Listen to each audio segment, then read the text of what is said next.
Chamarajanagar oxygen ದುರಂತ ಪ್ರಕರಣಕ್ಕೆ ಸಂಬಂಧಪಟ್ಟ ಹಾಗೆ ಸಂತ್ರಸ್ತರ ಕುಟುಂಬಸ್ಥರಿಗೆ ಕೊನೆಗೂ ಗುಡ್ ನ್ಯೂಸ್ ಸಿಕ್ಕಿದೆ. ಸರ್ಕಾರಿ ನೌಕರಿ ನೀಡಲು ಸರ್ಕಾರ ಗ್ರೀನ್ ಸಿಗ್ನಲ್ ಕೊಟ್ಟಿದೆ. ಅಂತೂ ಇಂತೂ ಇದೀಗ ಆಕ್ಸಿಜನ್ ದುರಂತ ಪ್ರಕರಣಕ್ಕೆ ಸಂಬಂಧಪಟ್ಟ ಹಾಗೆ ಸಂತ್ರಸ್ತರ ಕುಟುಂಬಸ್ಥರಿಗೆ ಒಂದು ಶುಭ ಸುದ್ದಿ ಅಂತಾನೆ ಹೇಳ್ಬೋದು. ಕಾರಣ ಇಲ್ಲಿವರೆಗೂ ಕಾಯ್ತಾ ಇದ್ರು. ಸಾಕಷ್ಟು ಜನ ಅಲ್ಲಿ ಹೋಗಿ ನಿಮ್ಗೆ ನಾವು ಸರ್ಕಾರಿ ನೌಕರಿ ಕೊಡಿಸ್ತೀವಿ ಅನ್ನುವ ಭರವಸೆಯನ್ನ ಕೊಟ್ಟಿದ್ರು. ಆದ್ರೆ ಆ ಭರವಸೆ ಇಲ್ಲಿವರೆಗೂ ಆಗಿರ್ಲಿಲ್ಲ. ಸದ್ಯಕ್ಕೆ ಇದೀಗ ಮೊದಲ ಹಂತದಲ್ಲಿ 21 ಮಂದಿಗೆ ಉದ್ಯೋಗವನ್ನ ನೀಡಲಾಗುತ್ತೆ. ಏಪ್ರಿಲ್ 21ರಂದು ಸಿಎಂರಿಂದ ನೇಮಕಾತಿ ಆದೇಶವನ್ನ ಕೂಡ ನೀಡಲಾಗುತ್ತೆ. ಸಮಾರಂಭದಲ್ಲಿ ಆದೇಶ ಪ್ರತಿಯನ್ನ ಕೊಡಲಿದ್ದಾರೆ ಸಿಎಂ ಸಿದ್ದರಾಮಯ್ಯ ಅವರು. ವಿದ್ಯಾರ್ಹತೆಯ ಆಧಾರದಲ್ಲಿ ಉದ್ಯೋಗವನ್ನ ನೀಡಲಾಗುತ್ತೆ. ಚಾಮರಾಜನಗರ ಮೆಡಿಕಲ್ ಕಾಲೇಜಿನಲ್ಲೇ ಉದ್ಯೋಗವನ್ನ ನೀಡಲಾಗುತ್ತೆ. ಸಂತ್ರಸ್ತರ ಸರ್ಕಾರಿ ನೌಕರಿ ಕನಸು ನನಸಾಗಲಿದೆ ಈ ಮೂಲಕ. 2021ರ ಮೇ 2ರಂದು ಚಾಮರಾಜನಗರ ಜಿಲ್ಲಾಸ್ಪತ್ರೆಯಲ್ಲಿ ನಡೆದಿದ್ದಂತಹ ಆಕ್ಸಿಜನ್ ದುರಂತದಲ್ಲಿ 36ಕ್ಕೂ ಹೆಚ್ಚು ಮಂದಿ ಸಾವನ್ನಪ್ಪಿದ್ರು. ಮೃತರ ಕುಟುಂಬಸ್ಥರಿಗೆ ಸರ್ಕಾರಿ ನೌಕರಿ ಕೊಡುವ ಭರವಸೆಯನ್ನ ಕಾಂಗ್ರೆಸ್ ನಾಯಕರು ಆ ಸಂದರ್ಭದಲ್ಲಿ ಕೊಟ್ಟಿದ್ರು. ಆದ್ರೆ ಆ ಒಂದು ಭರವಸೆಯಾಗಿಯೇ ಉಳಿಯತ್ತಾ ಅನ್ನುವ ಪ್ರಶ್ನೆ ಇತ್ತು. ಕಾರಣ ಇಲ್ಲಿವರೆಗೂ ಕೂಡ ಸರ್ಕಾರಿ ನೌಕರಿ ನೀಡಿರಲಿಲ್ಲ. ಸೊ ಸರ್ಕಾರ ಕೊಟ್ಟಂತಹ ಭರವಸೆಯನ್ನ ಇದೀಗ ಈಡೇರಿಸ್ತಾ ಇದೆ. ಏಪ್ರಿಲ್ 21ರಂದು ಗುಂಡ್ಲುಪೇಟೆ ಪಟ್ಟಣದಲ್ಲಿ ಸಭೆ ನಡೆಯಲಿದೆ, ಸಮಾರಂಭ ನಡೆಯಲಿದೆ, ಆದೇಶ ಪತ್ರವನ್ನ ವಿತರಣೆ ಮಾಡಲಾಗುತ್ತೆ. ಆಕ್ಸಿಜನ್ ದುರಂತದಲ್ಲಿ ನಮ್ಮ ಮನೆಯವರು ಮೇ 3ನೇ ತಾರೀಕು ತೀರ್ಕೊಂಡ್ರು.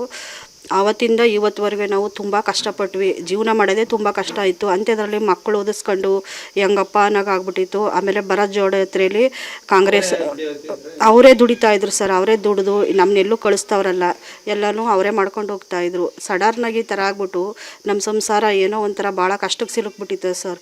ಇವಾಗ ಸರ್ಕಾರ ಕೆಲಸ ಕೊಟ್ಟು ನಮಗೆ ಒಂದು ಸ್ವಲ್ಪ ಭರವಸೆ ಕೊಟ್ಟಿದ್ರು. ಭರವಸೆ ಈಡೇರ್ತು ಸರ್. ಸರ್ಕಾರಿ ಕೆಲಸ ಭರವಸೆ ಡಿ.ಕೆ. ಶಿವಕುಮಾರ್, ರಾಹುಲ್ ಗಾಂಧಿ ಅವರು ಮತ್ತು ಸಿದ್ದರಾಮಯ್ಯ ಅವರು ಭರವಸೆ ಕೊಟ್ಟಿದ್ರು ಸರ್. ಇವಾಗ ನಮಗೆ ನೆರವೇರಿಸ್ಕೊಟ್ರು ಸರ್. ಅದನ್ನು ಕೆಲಸ ಕೊಟ್ಟರು ಸರ್. ಇದೇ ವಿಚಾರಕ್ಕೆ ಸಂಬಂಧಪಟ್ಟ ಹಾಗೆ ಇನ್ನಷ್ಟು ಡೀಟೇಲ್ಸ್ ಕೊಡೋದಕ್ಕೆ ನಮ್ಮ ರಿಪೋರ್ಟರ್ ನಂದೀಶ್ ಫೋನ್ ಸಂಪರ್ಕದಲ್ಲಿ ಜಾಯ್ನ್ ಆಗಿದ್ದಾರೆ. ನಂದೀಶ್, 2021ರಂದು ನಡೆದಂತಹ ಘಟನೆ ಈಗಾಗಲೇ ಆಗಿ 5 ವರ್ಷ ಕಳೆದಂತಹ ಸಂದರ್ಭದಲ್ಲಿ ಸದ್ಯಕ್ಕೆ ಕೊಟ್ಟಂತಹ ಭರವಸೆ ಈಗ ಈಡೇರಿಸುವಂತಹ ಸಂದರ್ಭ ಕೊನೆಗೂ ಬಂದೋಗಿದ್ದಿಗೆ ನೌಕರರು ಏನು ಹೇಳ್ತಿದ್ದಾರೆ, ಯಾವ ರೀತಿಯಾಗಿ ನೌಕರಿಯನ್ನ ನೀಡಲಾಗ್ತಾ ಇದೆ? ನವಿತಾ ಜನ್, 36 ಜನಕ್ಕೂ ಹೆಚ್ಚು ಜನ ಮೃತಪಟ್ಟಿದ್ರು ಕೊರೋನಾ ದುರಂತದಲ್ಲಿ.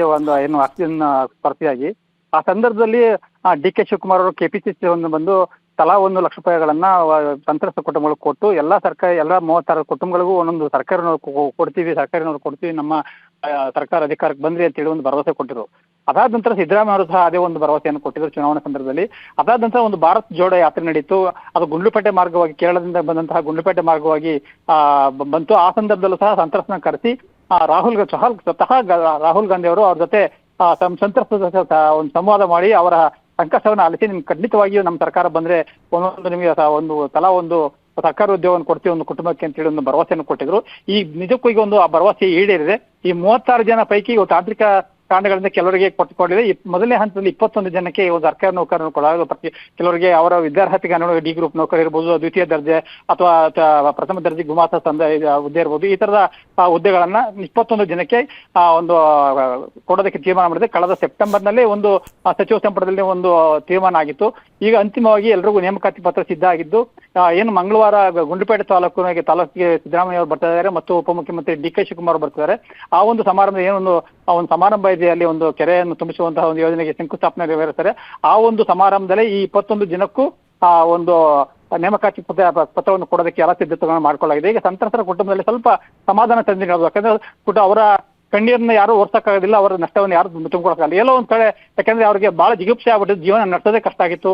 ಅವರ ಏನೋ ದುಡಿಯೋ ಕೈಗಳನ್ನ ಕಳೆದುಕೊಂಡು ಜೀವನ ನಡೆಸೋದೇ ಕಷ್ಟ ಆಗಿತ್ತು, ದಿಕ್ಕು ತೋದಂತಾಗಿದ್ರು.